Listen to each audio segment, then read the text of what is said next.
Okay guys, welcome back. So we're looking at the Rogue ST driver line today. Excited for this. Talked about it last week with Johnny and Dave Neville. It was good to really dive down. I mean, having both perspectives, like we said last week on the Q&A, we had Johnny's take, from a player-facing perspective, a marketing perspective, what's in there, what's the tech story, and then Neville to really drill down as to what's really changed. Yeah. No, this is there's a lot of tech in this driver. I'm very, very excited for this, and hopefully, personally, maybe ends up in my bag for this season. Yeah, you looked closely at the one last year, and the Max LS, and it was from a fitting perspective. You really had a good year with it. You've done a lot with them. In terms of these guys, what do you see, and what are your changes you're hopeful are in this new line? I mean, stability and forgiveness is the going chat this year for all drivers, and if you can get the same tech from last year, as good as LS was in Epic, and now have a little bit more forgiveness, best of both worlds. Yeah, I mean, you start to get into the techie stuff when you start talking about CG projections and things like that, but really coming out of Callaway, like you said, the player testing, launch direction, stable spin axis, all those sorts of things, allowing you to max out those launch conditions while having a real amount of forgiveness and playability from the drivers is what they're looking at this year. Yeah. So we do have the Max LS, and we have the Triple Diamond, and we've always kind of been a little reluctant to do too much testing on the Triple Diamond, because the masses who watch this channel, the Triple Diamond is not normally available unless you know an authorized dealer. Yep. It's now available to everyone. This is the kind of tour line that has been played, a lot on the PGA Tour and the European Tour, but now it's available for the average consumer. Absolutely. Yeah, I think you might get the gear junkie that couldn't get access to it, just buy Triple Diamond because they now have a Triple Diamond. Yeah, an eBay purchase or something like that. Yep. So 450cc head, slightly smaller. The low spin option, I mean, if we look at the kind of sole on the two, you've got the movable weight at the front, giving you that ability to kind of change that and move that CG a little further forward if you need it. So it will be interesting to see how big of a difference, Max LS, low spin versus Triple Diamond LS. Yeah, more compact. Okay, let's hit a few. Let's see what the difference is. Okay, so let's go Triple Diamond LS first. We kind of built this up to my specs. The new Acra TZ line 65X, 45.5. So, I mean, no real excuses. This is built for me, D4, all that sort of stuff with the grip. I play the NDMC. So this should give us a really good reflection as to really what the head's doing, and we'll put the exact same head on the same shaft at the same setup. Love it.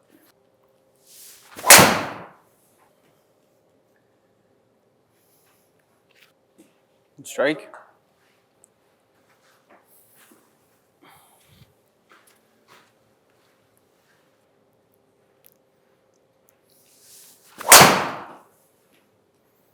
Higher in the head, Mike. He's probably going to spin a little less. Yeah, from the limited testing we've had this, in our other studio with some of the other fitters, and we have all found, even though it is a lower spinning head, Triple Diamond just has a bit more spin than what LS does or Max. Yeah, so you're finding Triple Diamond spinning a little bit more? Yeah, a little bit more left to right kind of pattern to it as well. A better strike. Yeah. I think I was getting a little aiming too much to the right, and I was kind of just getting a little bit too much up on it. It's fine. I feel like I kind of want to try to judge the driver in a little bit of a different way than everyone else. I feel like everyone's talking about the sound and look at how good those are. They're great. Yeah. But what else is going on? Beyond that, the kind of superficial part of it. It does seem a little on the higher side for me, and this is the 9-degree turn down a little bit. So, maybe it's that we need to play the weight a little bit and get that CG up at the front just a touch more. Yep. Try and kind of get a little bit more speed out of it. I mean, I will say on the stability side of it, even on some of the the odd little miss hit in there, it still performed for you. It kept you in play. Yeah. No, I mean, good. I mean, that little dispersion pattern, like center to left, kind of middle, it's good. Let's hit a couple more and then we'll kind of run through it.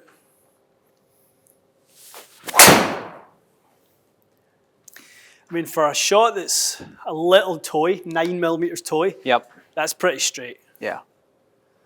That's pretty good. All right, let's pop the other one on. Okay, Max LS. Yeah, it does have a slightly different look to it. Line angle wise, sit significantly different? No. No? No, not that. I think it's maybe just that the leading edge seems a bit straighter. Right, okay. And this one seemed maybe I saw like a little bit more horizontal bulge to the Triple Diamond. Just might be just the way it kind of sits to my eye, but no, this looks nice. I would choose this head shape over the other one.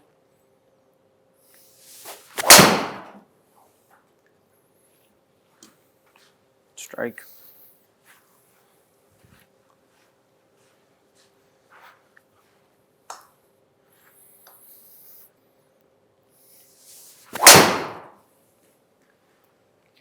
Little tuggy. Wee bit. Not too bad though. Bear in mind this is a 10.5 turn down.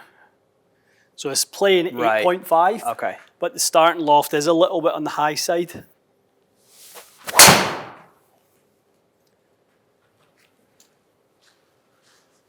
A good strike. That was a better swing, I think. 111, 110.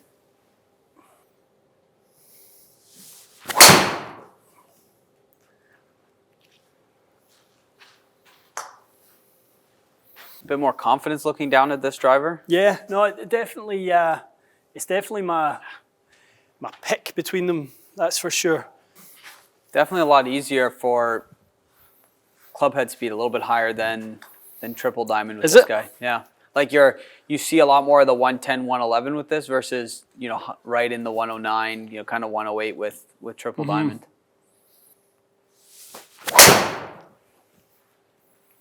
So, Wee bit thin, but good miss. Let's have a look at those. Alrighty. Yeah, I think there was definitely I favoured the LS. Like you said, it was a little bit quicker, but the efficiency came out the same. So maybe that was just me warming up. Yeah. The Triple Diamond was the 9-degree head. We're just getting the early samples. It was a 10.5 in the Max LS. So from a dynamic loft perspective, that's played a little bit of a role. But interestingly enough, it didn't shake out all that differently in the launch and spin. No massive difference to it where one is ultimately better than the other. Delivery-wise, both from the insides, marginally, well, face is kind of square to the path, so most of that shot shape is gearing.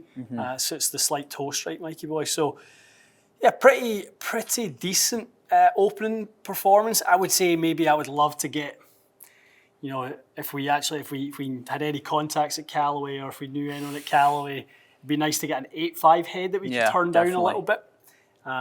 Even one that's digitally lofted, so it might be a little one that goes on the request list. But for me, the Max LS was the one there. Yeah, I think for both being players, drivers, just that little vote of confidence with Max LS, a little bit bigger behind the ball. Again, it's a popular one for me. I quite like it, but in here it's kind of prove that it's another good driver this year. Another really, really good driver. The numbers, it's hard to kind of pull them away from one another. It really is. They kind of, probably the first two, the first two with the Triple Diamond were slightly slower. You take those and the ball speed's almost identical. Yeah. It's very, very close. I think it's going to be splitting hairs for a lot of people. Again, more value in the fit process, and really you could probably, as long as you fit nicely into one of them, you could take your pick between those two. For sure, yeah. Maybe that front weight becomes the differentiating factor for some people. Maybe if you can add a little bit more up front, take a little bit of something off the back. I remember one of the Sub-Zeros had a 2 and a 16 back in the day, and if you need someone that really need to cut some spin, you just pack that front with some more weight and could be a little cheater there. It could be, but I think I would go for the loft. I think if we could get access to one that was slightly lower loft. I mean, to be honest, even the 9 turned down with the lefty sleeve, and you guys have probably heard us talk about that, how with the Callaway sleeve, if you put a left-handed sleeve on a right-handed head, it has the opposite effect. So the +2 loft becomes -2 loft, the 9 becomes 7 degrees. That's kind of what we were doing today. So that 10.5, I was playing actually 8.5. Yeah. So it wasn't bad. You know, there are some fitters out there, and depending again where you go, some fitters would be loving those numbers, 12.6 and 2400. Yeah, very comfortable kind of cruising numbers. Yep. You know, I like it to sit a little closer to maybe 21. Yeah. Just my preference. I don't play on overly penalising golf courses, and you know, I wouldn't mind maximising a little bit more of that ball speed and spin that comes from a slightly lower dynamic loft. Mikey, 18's a little high. A little high, yeah. So yeah, a little bit more to squeeze out that. So I'd like to revisit that Max LS. Yeah, for sure. Get a little less loft. Okay, guys. I mean, I think Callaway, you know, have a winner, and it's been a resounding kind of thumbs up from the audience, hasn't it? Yeah, you know, yeah. I've seen that for the last week or so. Most people are really only saying good things. It's interesting when you look at the other launch that's across the road in Carlsbad at TaylorMade, it seems to divide the crowd a little bit more. Now, I'm seeing more people showing interest in the Stealth versus Rogue, but I am seeing more, you know, as I say, dividing the opinion. Absolutely. Yeah. Okay, guys, stay tuned for more. We'll be doing more testing with Rogue ST, and as we start to kind of dial them in, I think we'll start to pit them against one another. That's going to be fun. All right, stay tuned. We'll see you again soon.